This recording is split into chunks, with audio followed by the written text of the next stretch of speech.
Kwaziwai vateereri, tinomuchingamidzai kuchirongwa The Second Coming of Christ chamunopiwa naPastor Gift Rodzi vekuNorth Zimbabwe Conference of the Seventh-day Adventist Church pamwe chete naPastor Caston Betera vekuEast Zimbabwe Conference of the Seventh-day Adventist Church. Mustudio nhasi tina Shailet Chakabveyo ari kutiisira musign language. Mufundisi kwasai vateereri. Vateereri tinokuchingamidzai. Tinoda kutenda. Hurukuro yedu yatiinayo nhasi ine musoro wenyaya unoti chakavanzika chekukunda kwaJesu pamuchinjikwa. Nditenderei pastor, tisati taita chidzidzo ndimbopa vanhu bila code yedu. It's fine. Vateereri, kune vaya vanenge vachida kubatsira kuti chirongwa chirambe chiri pamhepo, The Second Coming of Christ yaane bila code kuti zvireruke kuti mugone kusvitsawo rubatsiro rwenyu kwatiri. Bila code yacho ndo yanda kutaura kana muine pekunyora munogona kuinyora kuti mugare muinayo kuitira pazvinenge zvatendera kuti mugone kubatsira kuti chirongwa chirambe chiri pamhepo. Inotiyo *151* 2*5* 347681 wobva waisa amount hash. Ukadaro inobva yakubvunza zvinhu zvakawanda. Iwe enda unotsvaga pakanzi donation. Ukaenda pakanzi donation inobva yakubvunza assembly. Iwewe unobva wanyora zita rako. Ndichadzokorera zvakare. *151* 2*5* 347681 amount hash. Uenda pakanzi donation, wabva ipapo panobvunzwa kunzi assembly, wobva wanyora zita rako, waisa pin, inobva yaratidza zveshuwa kuti zviri kuenda ku The Second Coming of Christ. Mwari akuitirei zvakanaka. Yes pastor. Musoro wenyaya chakavanzika chekukunda kwaKristu pamuchinjikwa. Right. Chidzidzo ichi mufundisi. Tinoda kuti tiedze kuona nekuti patinoita zvekunamata mienzaniso yedu inotipa kukunda inowanikwa imo mubhaibheri. Right. Makatipa mienzaniso yekuti kudenga hakudi magwara, muchitora pamienzaniso yaNadhaniel. Saka mumwe muenzaniso wedu mukuru kana tichida kukunda pastor ndiye Jesu pachake. Right. Tikaona kaitiro kaaita nesimba rake achitipo tikateedzera kudaro tinogona kukunda parwendo rwechikristu. Saka ndoda kuti muverenge pastor kuna Luke 18. Right. Kubva verse 31 kusvika pa34 pachidzidzo chatiri kuti chakavanzika chekukunda kwaKristu pamuchinjiko. Luka 18 verse 31. Zvino akatora vane 12 akati kwavari, tarirai tinokwira Jerusaremu, mwanakomana womunhu uchaitirwa zvose zvakanyorwa navaprofita, nokuti uchaiswa kuvahedhe, nokusekwa, nokuitirwa zvakaipa, nokupfirwa mate.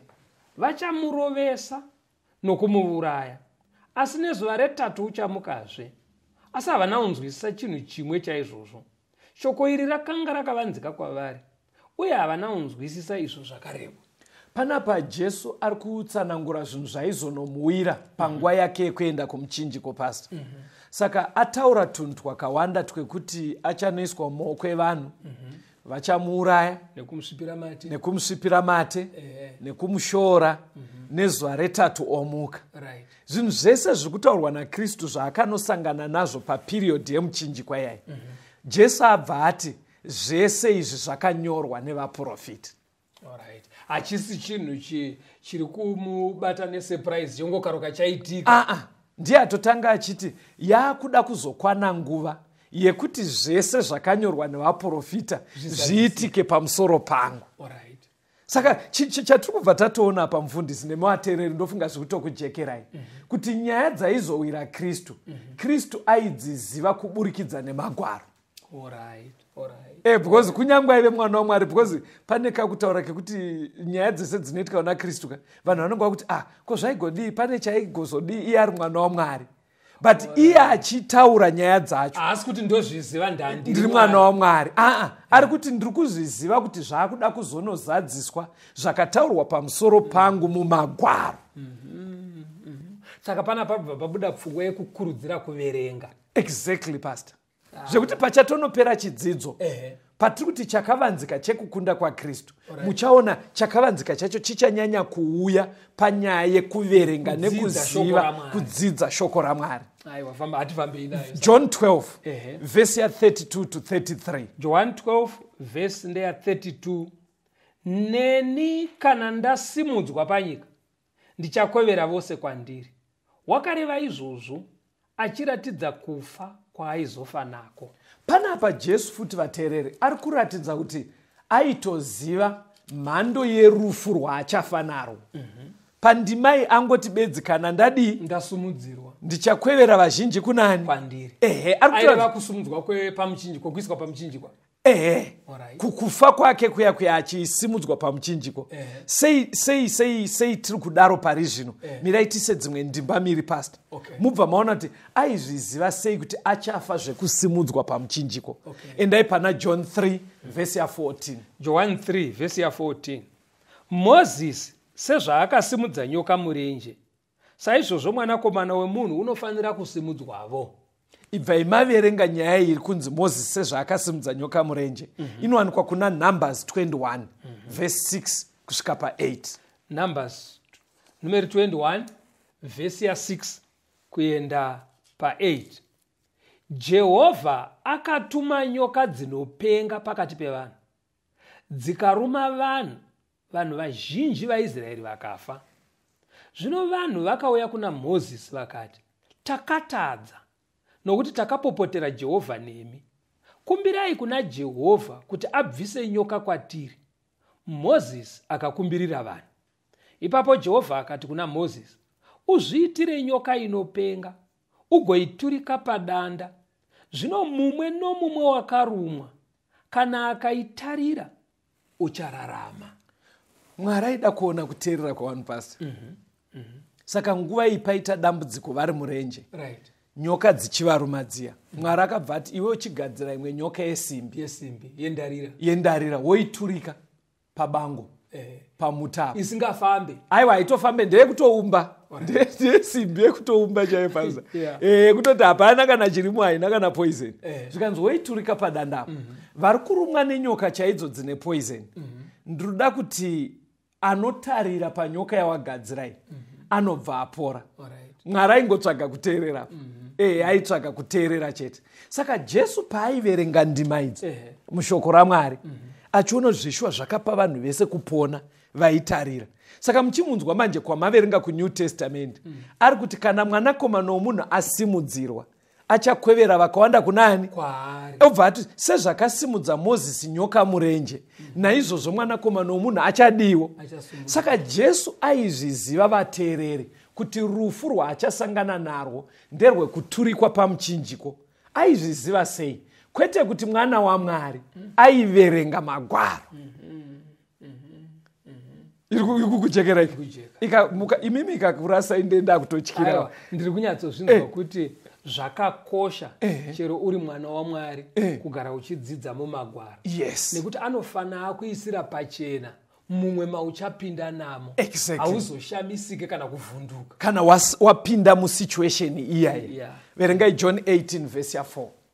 okay.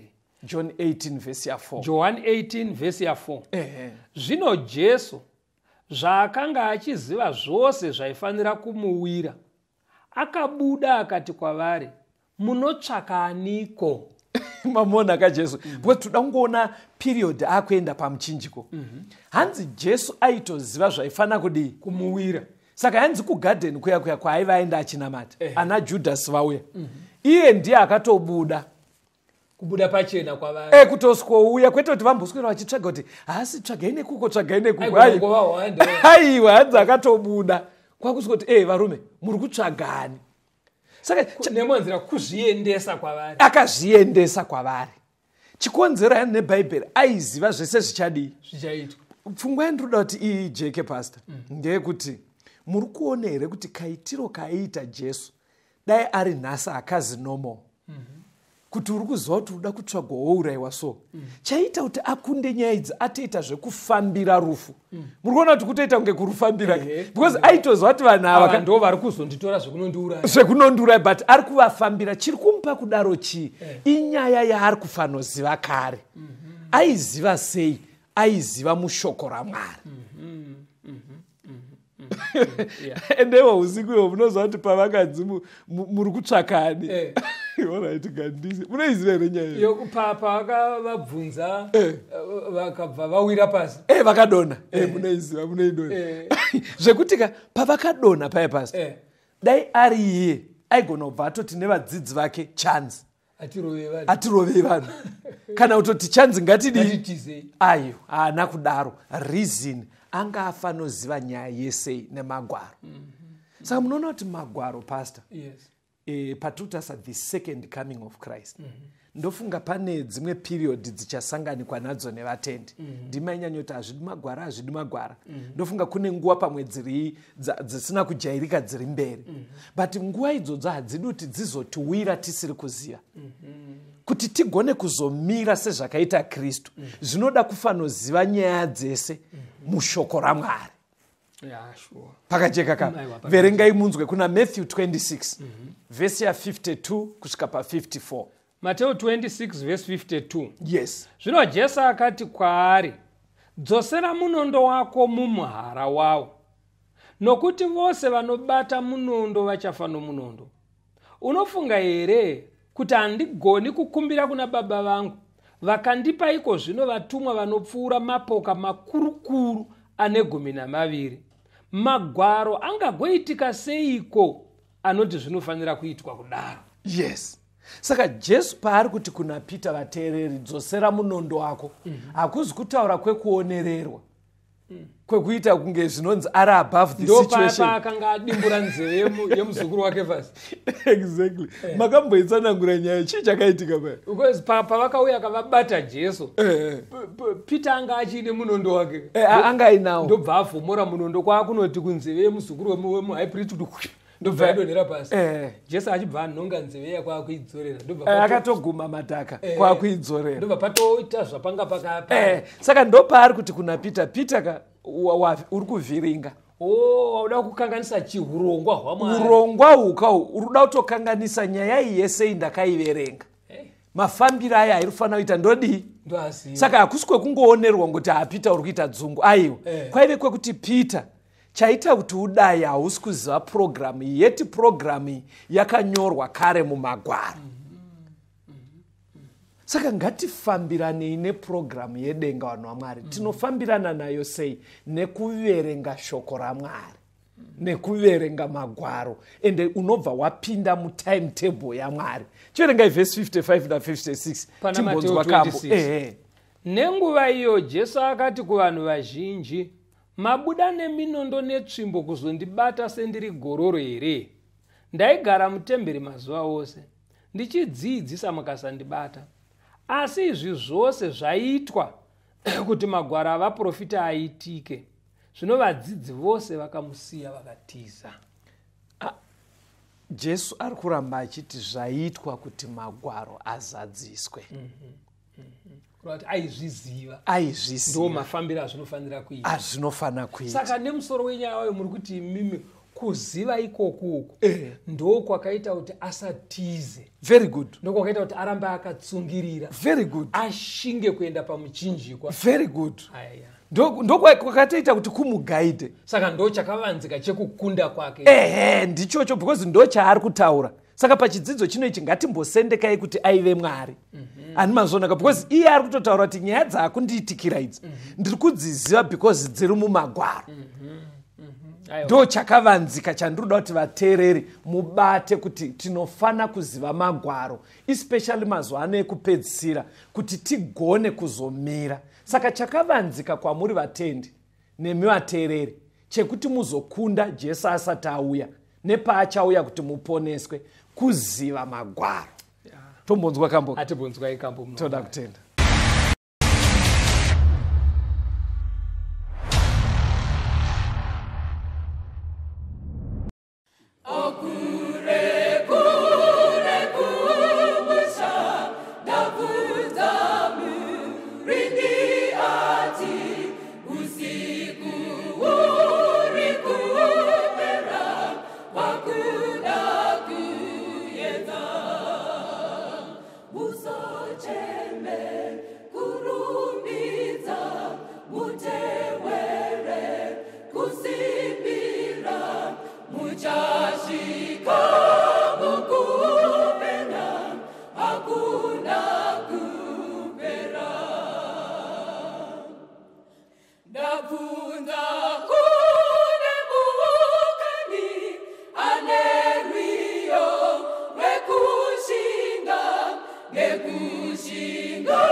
Tinomuchingamidza vateereri tichenderera mberi nehurukuro yedu chakavanzika chekukunda kwaJesu pamuchinjikwa. Yes. Yes, pastor. Verengai Matthew 27 verse 12 neverse 14. Mateo 27 verse ya 12 na 14. Asi wakati achipomerwa mhosva navaprista vakuru navakuru haana kupindura chinhu. Verse 14. Verse 14. Asi haana kuvapindura kunyangwe neshoko rimwe chete. Mubati akashamiswa kwazvo nazvo. Saka muri kuona here behavior kana kuti kaitiro kaiita Jesu panguva kuti behavior yacho imwe yaari kuita irutonzi yakashamisa aitonga nyaya Pirato. Hanzi pamwe paaipomerwa paya kwakuramba arizivi. Because kana pastor ukapiwa mhosva nevanhu kana paine chinhu chaunenge wakamirira munoziva kuti pandichabvunzwa ndizvichenure. Yes, uzvidefend. Ndizvidefenda. Right. Mazvona. Because unenge wakatomirira opportunity iyoyo. Right. Kuti dai ndikaona mukana ndidi ndizvidhifende vanhu ndibude munyaya iyi. Right. Saka paapiwa mukana wacho hanzi akaramba ariziva. Zvakadaro zvekutoti aitonga akasvika kushamisika because zvinosizikanwa nevanotongwa kuti akapiwa mukana wokuzvidhifenda abva ati de. Saka aishamisika kuti handisati ndamboona munhu anowesta mukana wokuzvidhifenda kudai. Iverenge futi kuna Mark 15 nyaya iyoyo muone verse 3 nevhesi ya5. Mark 15 verse 3 nevhesi ya5. Mark 15 vhesi ya3. Vaprista vakuru vakaramba vachimupomera zvizhinji. Yes. Asi Jesu haana kuzopindura chinhu. Pilato akashamiswa nazvo. Handiti mazona ka. Saka kufanoziva kwaaita Magwaro pastor. Ndokwaiita kuti aziva hake kuti nyaya dzichafamba so. Saka obva anyarara hake. Hani mazona. Saka dai ari nhasi ndiri kuedza kuti chipa kunyarara apa pastor. Ndiri kuedza kuti ukagara uri munhu ari kuziva shoko raMwari. Right. Even pamwe pari kutarisirwa neruzhinji kuti uchadai. But nengari yekuti uri kufamba sezvinoreva shoko. Pane pamwe poti unogona kutoshamisa vanhu. Usina kuita zvinosiita vanhu. Vachitofunga kuti wapusa ndo pafira nyaya yake. Zvekuti kakutonyarara kaika. Vaimupomera vakatofunga kuti nyaya yedu tawina. Ashaya kana chekutaura. Abva anyarara kushaya chekutaura. Yeti ndo paitwa nekukunda kwake. Why? Because iye ari kufambirana nei nemagwaro. Manyatsonzwa here isai mumavara enyu. Manyatsonzwa. Munoziva vateereri mabudiro ari kuita nyaya yake. Kune umwe munhu wokuti akangorwarirwa. Mamabona kuti ezvinezvi unogona kuenda kuchipatara ka. Madoctors voita ma-investigations vachishaya chiri kurwadza munhu. Yes. Zvokuti unotonzwa manesi chaiwo taura kuti zvazvizvi zvega izvi. Kungouya henyu asi zvinoda kuti mupote muchimbofambawo. Imbofambai. But munhu anoziva magwaro ka anoshamisa vanhu. Right. Nekusaenda kuri kuenda vamwe kunobvunza.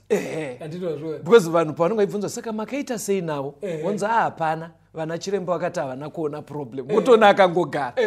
Chiri kuita kuti munhu yadaika akuziva kuti hakunobvunzirwe.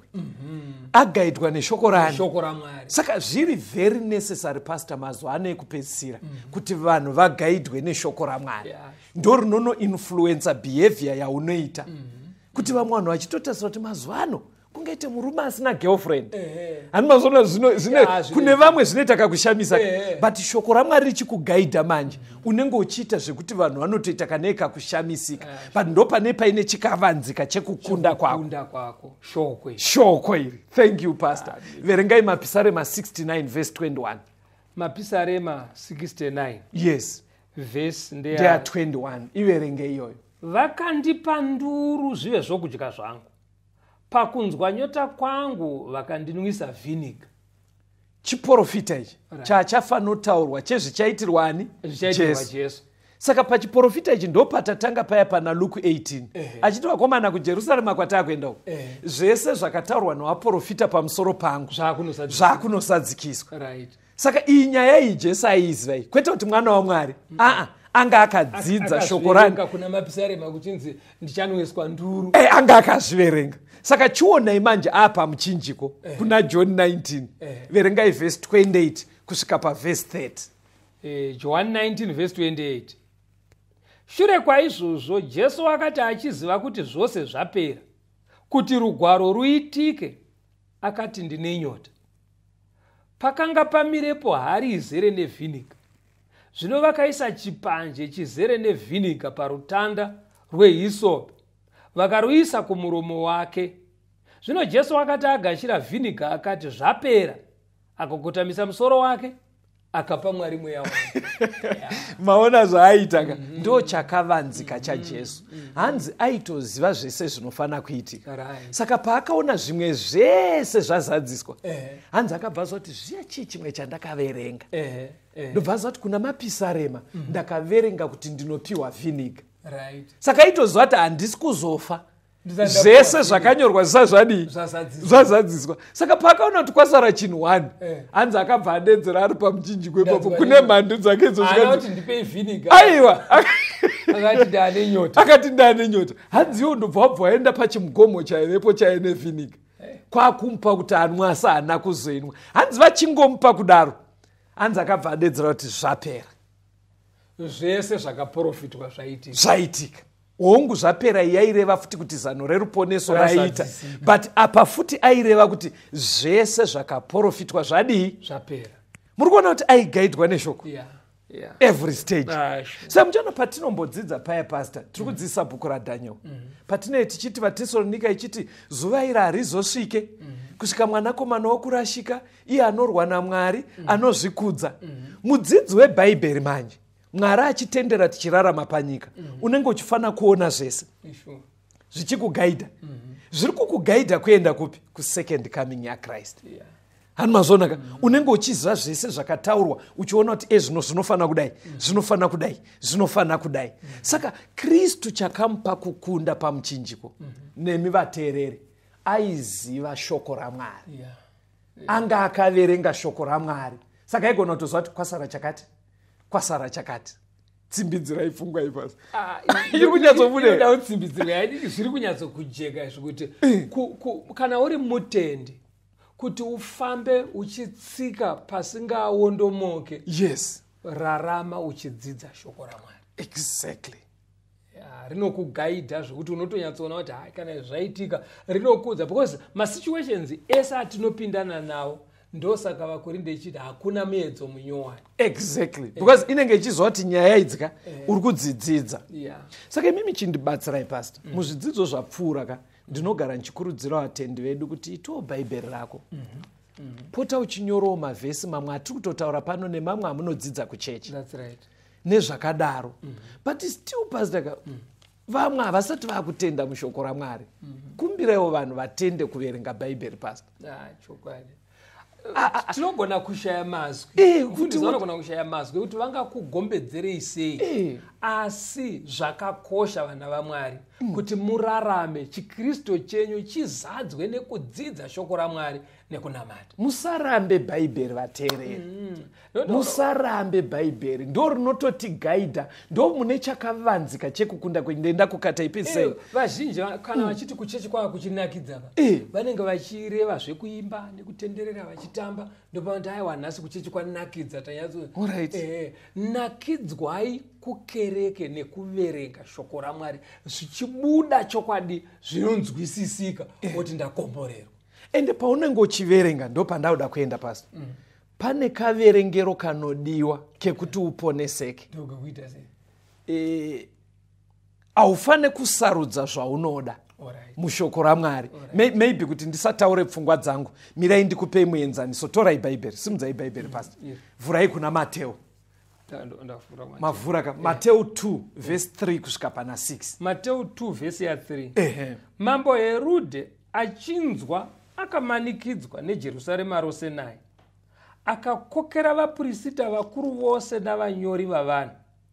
Akavabvunza kuti Kristo uchaberekwepi.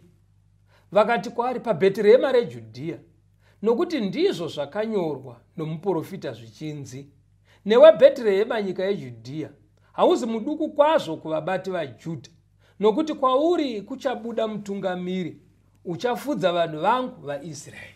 Nyaya iri kuverengwa namufundisi ndepaya pabva vachenjeri vakabva kumabvazuva vatungamirwa nenyeredzi yaMwari kuti kwazvarwa muponesi kwaJudha.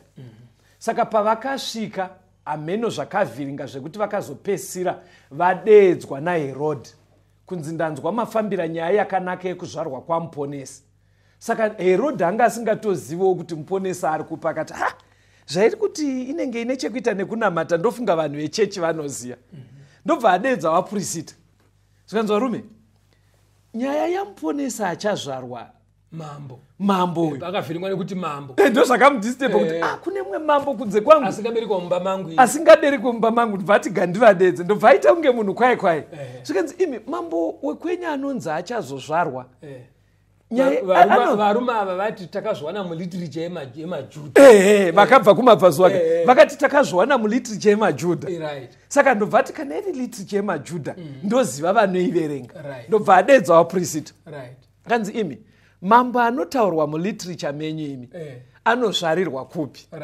Anomazona ka zvikanzi vakabva vatopindura kuBheterehema. Ende hanzi vakabva vaverengera mambo kwazvinowanikwa. Verengai kuna Mika 5 verse 2 munzwe. Mika 5 verse ya 2. Asi iwe Bheterehema Efrata muduku kwazvo pakati pezviuru zvamazana zvaJudha, kwauri kuchandibudira mumwe uchava mubati pakati paIsraeri. Mabudira ake ndeakare, pamazuva akare kare. Ya, saka Mika anga akafanira kuprofita vateereri kuti muponesi achazvarwa kuBethlehem kunyange kaive kaguta kadiki kanoshoreka. Ndokwaizodii. Saka pavadedzwa varume ava naHerodhi, vakabva vatokota chiprofita kuratidza kuti magwaro vaidii, vaiaziva. Ani mazvonaka. But chinondishamisa ndechekuti vaziva kuti achaberekerwa Bethlehem, vachiziva magwaro kudaro, vakaramba Kristu wacho. Saka vaisarudza mumagwaro. Mirai tunazoenda imboverengai futi kuna Mabasa 13 verse 27. Mabasa 13 verse 27. Pa 27. Iverengei munzwe. Nokuti vaigara Jerusarema navabati vavo, zvavakanga vasingamuzivi iye kana manzwa avaprofita anorabwa sabata rimwe nerimwe, vakaazadzisa pakumupa mhaka kwavo. Hanzi vanogara Jerusalema, kuri avaprista aya, zvavakanga vasingazivani Kristu, hanzi vakatoita wese kwakutozadzisa futi magwaro nekupa Kristu mhaka. Yeti magwaro aya aiverengwa every time pavanoenda kuchechi. Aiaverenga ndivo every week pavanoenda kuchechi. Asi zvaaireva havana kuzvigamuchira kuti vazvirarame. Yes, but panapa taona vachitokota ndima yaitotaura kuuya kwani. Saka dambudziko rakaitika kuvanhu ava nedzimwe zvidzidzo zvatakaita kumashure pasi, vaida ndima dziri mushoko raMwari dzinotaura zvinovafadza.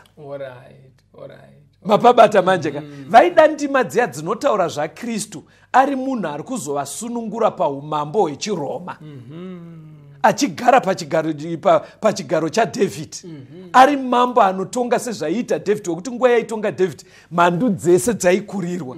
Saka ndiye Jesu wavaida akadaro.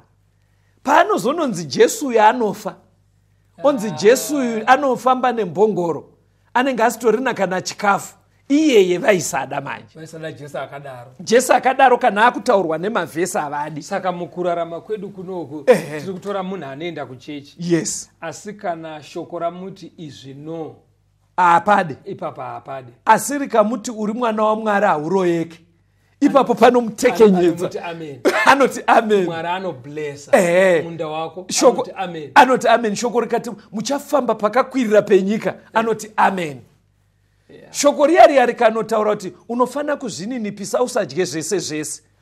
Uchengetewo sabata. Aipapadi. Rakupoa. Rinobva raboa. Saka ava vanhu ava chaifana kuvapa kukunda kuti vatende muna Jesu. Zvinyorwa futi. But vaifana kutora zvinyorwa sezvazviri kureva, kwete kuchuza zvavanoda. Saka chakavanzika chekukunda kwaKristu, pachaiti achasvipirwa mate, Kristu akatora. Mapanzwa? Pachaiti achapinda muJerusarema ari pamusoro pembongoro vanhu vachimuuchirira, panofadza kapi, akapatora. Pachaiti acharoverwa, obayiwa parutivi, zvinorwadza kaizvo. Haana kuti apa handichadapo, pakurwadza. Akatora magwaro ese akadaro. Ndo pane chakavanzika chekukunda kwedu. Pabuda zvakanaka kavateereri, mirai timbonzwa kambo.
Rumbo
Tinomuchingamidzai vateereri tichienderera mberi nehurukuro yedu chakavanzika chekukunda kwaJesu pamuchinjikwa. Taona vaprista vakuru magwaro vaiaziva, Right. but hanzi vakatozvaazadzisa vari kurong side, Yeah. yeti vaiaverenga every week kuchechi. Maona njodzi iripo. Pane njodzi. Ngatichionai vadzidzi vaJesu patapedzera kuverenga paya hanzi vakatiza. Pakauya vanhu vazhinji paya pavatiza vese. Yeah. Ngatichiverengai Jesu azomuka akutaura navo. Verengai pana Luke 24 vhesi ya 25. Luka 24 pavhesi ya 25. Zvino iye akati kwavari, imiwo kusafunga, mune mwoyo inononoka kutenda zvose zvakarebwa navaprofita. Saka Jesu paari kutaura navo paari kuti imi vekusafunga, muchirungu ari kuti all fools. Right. Ari kuudza vadzidzi vake. Vadzidzi vake kwete mhandu dzake. Ndo vaari kuti all fools, Right. imi vekusafunga. Muri kuona kuti language iri strong. Yeah, yakasimba. Hanzi vaita mafools pakudii. Hanzi indava musina kutenda zvese zvakanyorwa nevaprofita. Paine dambudziko rekusarudza futi zvavanoda. Havana kutenda chii? Zvese. Vaingoda Jesu ari mambo. Yeah. Uyo anondundurudzwa achibatwa achisungwa achirohwa achisvipirwa uyu havadi Jesu akadaro. Saka chakaita futi kuti vadzidzi vakundikane havana kugamuchira shoko raMwari rese rakadaro. Jesu anodzokorora pfungwa yepavhesi 44. Verse 44 yaRuka 24. Yes. Akati kwavari, ndiwo mashoko angu andakakuudzai ndichiri nemi, kuti zvose zvakanyorwa pamusoro pangu pamurayiro waMozisi napavaprofita napamapisarema zvinofanira kuitika. Jesu ari kudzokorora zvikanzi chinzwai vakomana akuvakorekta nenzira yakanaka. Zvikanzi chakakuvhiringai paya hamuna kutenda chii? Shoko. Zvese zvinonyorwa mushoko raMwari zvinofana kuitika. Kunotone ndima inoti uswa hungaome. Asi shoko raMwari rinogara nekupi? Rinogara nekusingaperi. Saka vateereri chakavanzika chekuti tizokunda pasecond coming pachauya Jesu. Ngatitendei mushoko raMwari rese. Toriverenga kuti tisingasarudze. Toregamuchira zvariri kureva masituation ese eupenyu. Even ana Pauro pavaiva kuzoparidza ndo nyaya yavaigara vachikumbira vatendi. Iverengei kuna Timothy wechipiri munzwe chapter 3 vhesi ya16 na17. 2 Timothy 3 vhesi ya16. Itai muchiverenga mbijana iyoyo yacho enda yenyu. Rugwaro rwose rwakafuridzirwa naMwari. Chimbomirai, kureva kuti shoko raMwari ripi rese bhaibheri rakafuridzirwa nani? naMwari. Yes, verengai. Runobatsira pakudzidzisa. 1 kudzidzisa, nokurayira, ndo rinotirayira, nokururamisa, ndo rinoruramisa, nokuranga kuri mukururama. rine karangiro karinotoita kaunoona kuti ndarangwa pano ndatsurwa. Kuti munhu waMwari akwane, ndo rinoita kuti munhu waMwari azare akwane, agadzirirwa kwazvo mabasa ose akanaka. robva rakusiya waakuchikwanisa kuita zvakanaka zvinodiwa naMwari. Saka yanzi rugwaro rwese pastor. Right. Saka dambudziko apa iri kuburitsa pfungwa yekuti hazvina kunaka kusarudza dzimwe ndima. Yeah. Ngatitorei dzese mukuzara kwadzo. Beautiful. Hazvina kunaka. Saka muchiona vateereri vedu dzimwe nguva pavanotiteerera, dzimwe nguva kuri kwekuti asvika chidzidzo chapakati anogona kunzwa taverenga vhesi 1. Saka uchiona vanoita mubvunzo wekuti ko imimi muri kungoti chakatinga kune tsamba rakati. Saka muchiona patinoya munomu, imi munotozvita kana ndinozvita pandogadzira zvidzidzo izvi, ndinoedza kuti chidzidzo chisangoshandiswe ndima imwe chete. Tinenge tichiedza kuti paite ndima dzinenge dzese dzinotaura nyaya iyoyo dzichipupurirana. Why? Nekuti tinofana kugamuchira shoko rese rakazara kudaro. Handei munzwe kuti shoko iri tikarigamuchira rakadaro rinobva raita sechi muupenyu hwedu. Maunzwa here mubvunzo? Kureva kuti muri kuti imimi kana ndikaverenga shoko ndoti ndiMwari ari kutaura, ndiMwari ari kutaura, ndogashira kutaura kwaMwari. Yes, ndisingasarudzi. Yes, zvinozoguma nekuita sei kwandiri. Exactly. Muupenyu huno chaiwo chii chinenge chakuitika kwauri. Mapisarema 119 vhesi ya105. Mapisarema 119 vhesi 105. Shoko renyu ndiwo mwenje wetsoka dzangu nechiedza panzira yangu. Masonaka. Kureva kuti rinovheneka paunotsika. Yes. Wofamba zvakanaka uchitoona kuti apo pane dombo apo pane chigutswa. Yeah. Saka ndo zvaraifana kuita kuvaprista nevafarisi. Ndo zvaraifana kuita kuvadzidzi vaJesu panguva yaiva kunoroverwa. Chakaita kuti vatize vanga vasina kugamuchira magwaro ese anotsanangura rufu rwaKristu. Vaida magwaro anongotsanangura bedzi kuti achaporesa varwere, acharova netsvimbo yesimbi. Saka isusu vateereri tikagamuchira shoko rese, inobva yaita setochi, semwenje unovhenekera kuti apo pakadai tofamba zvakanaka upenyu hwedu hwechiKristu. Verengai futi pana mapisarema e119 vhesi ya130. Mapisarema 119 vhesi 130 130. Yes. Kuzarurwa kwamashoko enyu kunopa chiedza, kunopa njere vasina mano. Manzwa zvaitaraka. Kuvhura bhaibheri chaiko kutomborivhura uchiverenga. Zvinovhura pfungwa, kuvhura pastor. Zvinoita kuti ungware. Kutongwara. Munobva manifungisa vamwe vateereri vedu vanotichaira nhare. Vamwe vanotumira ari ma-SMS message. Handisi kuti vateereri vedu ngavabva wangodaro vese. But kuno umwe unotonzwa kuti ndatenda hangu vanhu vaMwari. Ende ndavhurika manje. Ipo patiri kudzidza bhuku raDhanieri unonzwa kuti ndinotenda vanhu vaMwari ndavhurika. Zvaari kureva kuti ndavhurika zviyaka haasi kureva kuti inini nemi tiri tu tisitaita kuti avhurike pfungwa. Nenga rekuti tinei chishandisa bhaibheri neunani hweduwo patiri kutenderwa naMwari pane zviri kujekera vateereri. Saka zvikanojeka kudaro unotoona kuti munhu ati ngwarei. Saka bhaibheri haridi kuti tiriise parutivi pastor. Rinovhura pfungwa nekuchenjedza. Unotochenjera kutoche. Iyo unoziva pari kunzi kuchenjedzwa apa vateereri. Pane ukadzidza bhaibheri rinokuonesa kuti kana wakudai so unofanira kufamba so, unofanira kufamba so. Ende ukafamba mafambiro iwayo zvinokunzvengesa twakawanda. Chakanakira bhaibheri pastor haringovheneke tiri kunyaya dzatiri dzana Daniel. Uri mukomana rinotokuvhenekera kuti wauda kuroora here, famba wakadai. Uri musikana rinotokudza kuti pane vakawanda vakukunetsera vari kungokumisa. Pavari kuwanda kudaro usavarayirwe. Unodai, wodai. Rinotokudza futi kuti maitirwo emabhizinesi unodai. Zveshuwa rinotongwadza Bhaibheri. Rinotongwadza. Saka kana wangwara kudaro manje, chii chinochitarisirwa mararamiro edu?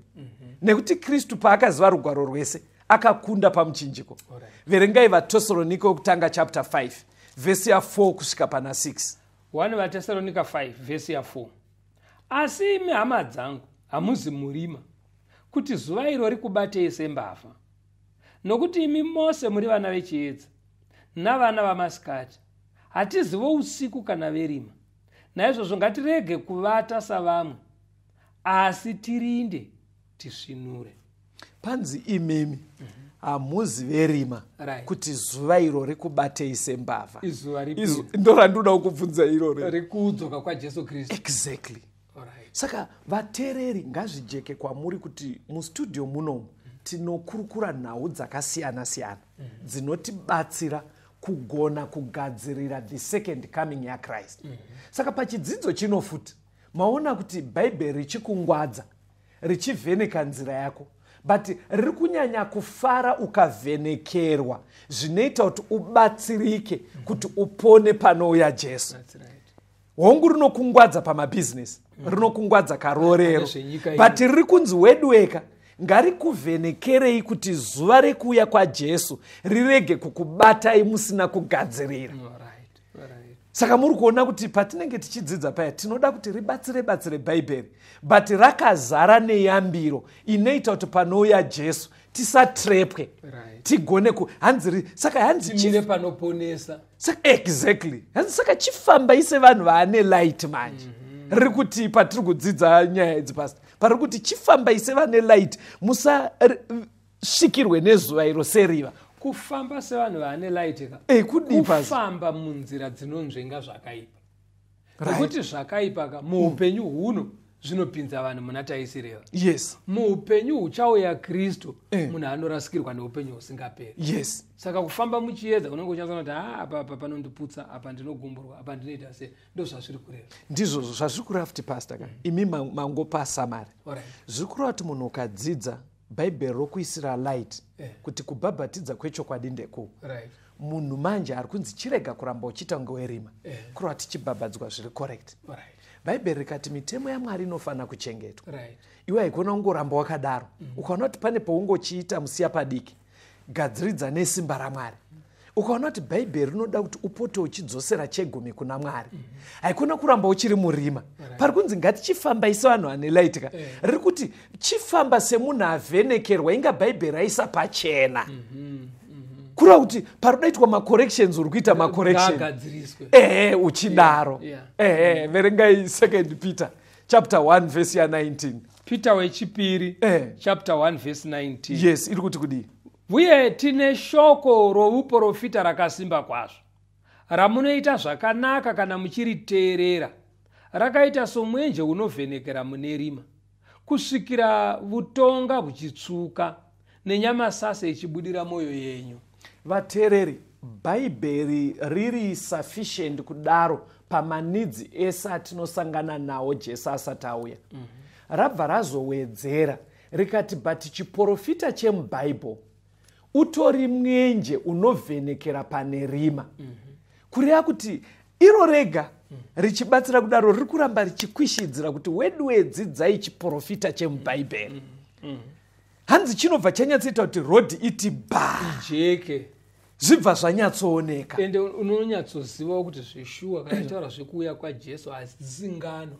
Ari kutonyatsoуya. Why? Because wateera chiprofita chacho chakujekera, ndo zvimwe zvinobatsira pakuti sekudzidza kwatakaita pastor kuti chakatonyatsotaura kuti Babylon inouya yopfuura, ikatouya ikapfuura. Medo Persia youya ikatouyawo ikapfuura. Muri kuona here zvipakani zvainongedzerwa nechiprofita. Medo Persia youya ikapfuura. Umambo hwana Caesar weRoma houya. After Medo Persia kwakauya Greece ikapfuura yana Alexander. Kukauya hwana Caesar weRoma ukapfuura. Ndobva waparara ukaita ndudzi 10. Pa10 idzodzo ndobva vamwe vatatu vaparadzwa nemumwe 1. Kukasara 7 nemumwe wechi 8. robva ratsanangura wechi8 uchakakaitiro kake ende robva ratsimbidzira kuti Kristu haasi kuzouya kusvika mamuona uyu mambo anomhura uyu anogara mutemberi anowanikwa pakati pemakristu. Saka chiprofita chiri kuisa pachena nekumwe kutaura pachidzidzo ichi pastor nemi vateereri ndiri kuti chakavanzika chekukunda kwedu mazuva ano ekupedzisira tendai muchiprofita chebhaibheri. Chipi chacho? Matthew 24 verse 15. Mateo 24 pa15 inoti kudii? Naizvozvo kana muchiona nyangadzi yokuparadza yakarehwa nomuprofita Dhanieri imire panzvimbo tsvene, unorava ngaacherechedze. Bhaibheri rabva rati chiprofita chaDhaniel ndo chimwe chezvinhu chakavanzika chekukunda kwenyu. Verengai chiprofita ichocho tochinzwisisa chinobva chatitungamira. Zvakazarurwa 1 verse ya 3. Zvakazarurwa 1 verse ya 3 yoti kudii? Wakaropafadzwa uyo unorava navanonzwa mashoko okuprofita vachichengeta zvakanyorwa imomo, nokuti nguva yaapedyo.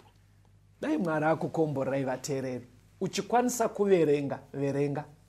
Uchikwanisa kuteerera sezviri kuita vamwe pamunonzwa pari kutaurwa nyaya yeshoko raMwari, teerera. Pamwe kunyora uchagone. Kana taita zvese izvi, kuteerera kana kuverenga, tobva tachengeta. Kuchengeta kudi? Kurarama sezviri kurayirwa neshoko. Wobva wararama izvozvo. Hanzi reason ndeyei papera vhesi iri? Hanzi nekuti makaropafadzwa kana uchiita izvozvo. But rabva rapesera ichiti nekuti nguva yava pedyo. Kureva kuti the second coming of Christ, vateereri, yapadyo. Jesu anouyazve. Ndoda kuti muoneke vateereri. But musati mavaoneka, mirai ndivatondedze bhilakhodhi. Pakati penyu vateereri kune vanenge vaine shungu vanoda kubatsira kuti chirongwa ichi chirambe chiri pamhepo. Saka munenge muchida mukana wokuti mugone kutipawo macontributions enyu asvike kuchirongwa kuti chirambe chiri pamhepo. The second coming of Christ yaane bhilakhodhi. Ndo yandakukupai, munogona kutora pekunyorera. Torai pekunyora, ndideedzere bhilakhodhi yedu yamunogona kuisa rubatsiro rwenyu ipapo.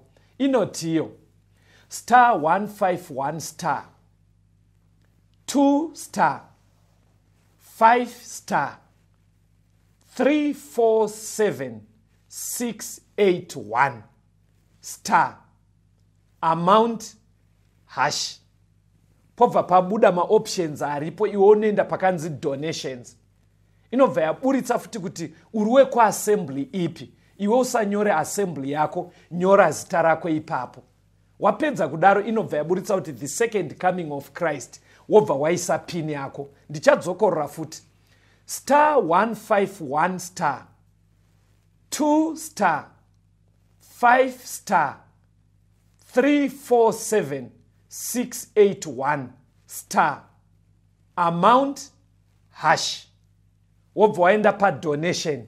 Wabva ipapo pakanzi assembly, wobva wanyora zita rako. Inobva yanyora kuti the second coming of Christ. Wobva waisa pin yako, then zvinobva zvafamba zvakanaka. Dai Mwari akukomborai. Onekai vateereri. Tinotenda vateereri. Kana pangaite mibvunzo kana pamwe panoda kubatsirwa, mashaya vamwe kunharaunda kwamuri vanopinda sangano rama-Seventh Day Adventist, tibatei panhare dzinotevera 0775 460 175 0775 460 175 kana kuti 0716 452 086 0716 452 086. Mwari ave nemi, akuchengetei. Tisangane muchikamu chinotevera. Pamchinjiko akatifira, akatichenura zvitema, ropa rake rakawerera, biri kunaye, biri kunaye, biri kunaye,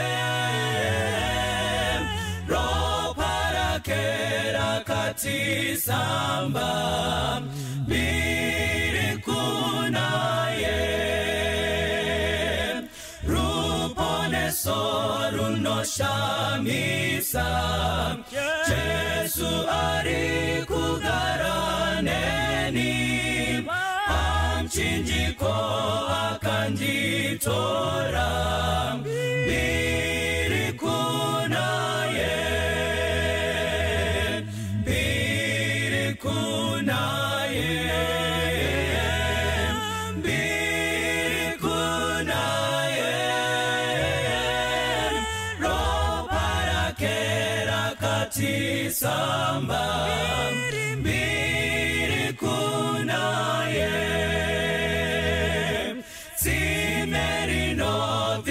Zvitema dinofarana wamariri umo Jesu andichenura mbiri kunaye mbiri kunaye mbiri kunaye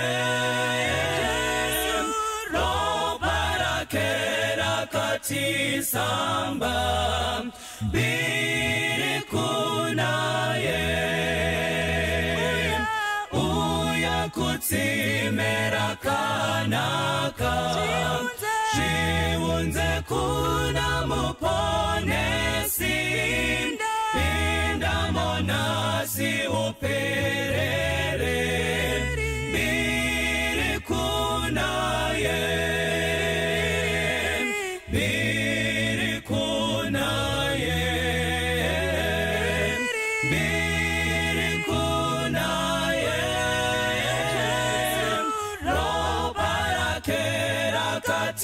Samba mbiri kunaye mbiri kunaye mbiri kunaye ropa rake rakatisamba mbiri kunaye